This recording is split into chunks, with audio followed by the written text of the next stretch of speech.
Bonjour à tous, Alex Savoie, Découverte du vin. Et donc, j'ai une petite expérience pour vous aujourd'hui. On va prendre le Pio Cesare dont on a parlé dans l'épisode d'hier quand je vous parlais un peu de la région. Et je viens juste de l'ouvrir, ça fait à peu près une vingtaine de minutes. Je l'ai gardé en bouteille et je vais le goûter maintenant. Je vais le regoûter dans à peu près 2 heures après l'avoir carafé. Et on va voir si on voit une différence entre le vin maintenant et le vin tantôt. Donc c'est ça. D'habitude, quand je fais la dégustation, je l'ai déjà carafé depuis longtemps. Là, il vient juste d'être ouvert. On va voir la différence. Et donc, on y va. J'ai au nez du bois définitivement, peu de réglisse, et un petit peu de fruits, mais c'est confus. On dirait qu'il y a beaucoup de saveurs qui veulent sortir, mais ne sont pas encore là. Ils ne se sont pas encore chacune définies de leur côté. Donc il est assez aromatique, mais les saveurs sont comme toutes confondues les unes avec les autres pour le moment. On va y goûter, peut-être que ça va être différent.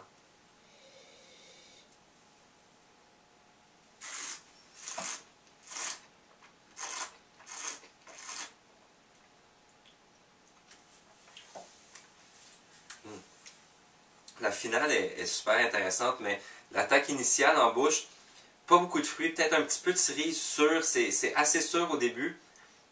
Il y a un bon coup de poivre à la fin, la finale est intéressante, mais le vin est comme mince pour le moment, il vient vraiment pas me donner tous les arômes auxquels je m'attendais, parce que le nez était quand même intéressant, là, même si je n'étais pas capable d'aller pointer chacun des arômes.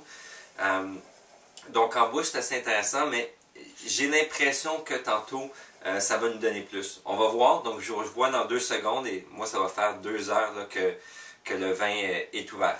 Donc à tantôt. Donc de retour avec notre épisode en 2 parties.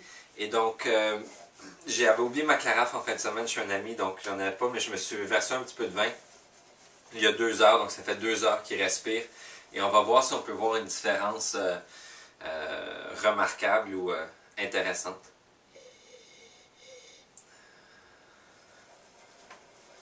Je viens juste de faire l'expérience pour l'épisode en anglais, donc évidemment je vais me répéter, mais j'ai un aspect de bois qui ressort, un petit peu vanillé, que je n'avais pas perçu plus tôt, mais définitivement c'est la fumée que je vais rechercher. Encore un petit côté réglisse, peut-être combinaison de fumée, vanille qui me fait penser à la réglisse dans le fond. Mais définitivement fumée, ça c'est clair. Je dirais que c'est de la mûre surtout qui va ressortir au nez ou des cerises noires, donc des fruits foncés.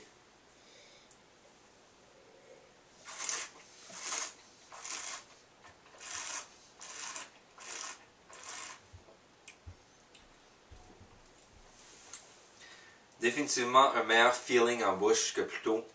Je le trouvais mince plutôt, là je le trouve bien rond, il vient bien m'envelopper le palais. L'intégration entre l'attaque et la finale est beaucoup meilleure à cause de cet aspect fumé. J'ai un peu de fruits au début, après ça j'ai la fumée qui embarque et encore le même poivre sur la finale. Une bonne finale, un vin que je trouve honnêtement très agréable à boire, qui irait bien avec n'importe quelle viande, principalement au barbecue je dirais. Et pour donner peut-être ce côté fumé un petit peu là, que je ressens dans le vin. Et une petite expérience numéro 3 avec un morceau de saucisson, voir si le vin est encore plus intéressant.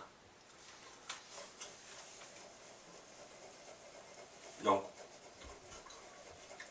l'acidité s'est beaucoup calmée. Je ne sais pas si je l'avais mentionné, mais il y a 2 heures quand j'avais goûté, l'acidité était forte au début. Puis on n'avait pas beaucoup de transition entre le fruit initial et puis le poivre à la fin. Là, l'acidité s'est vraiment calmée. Et puis il est encore plus chaud que tantôt, donc c'est pas à cause de la température. On va voir avec le saucisson.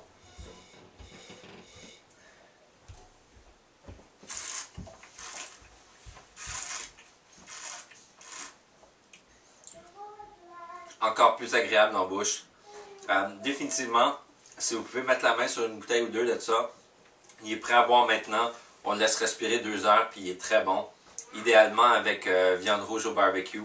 Et puis, une bonne recommandation. Donc, essayez ça et dites-moi ce que vous en pensez.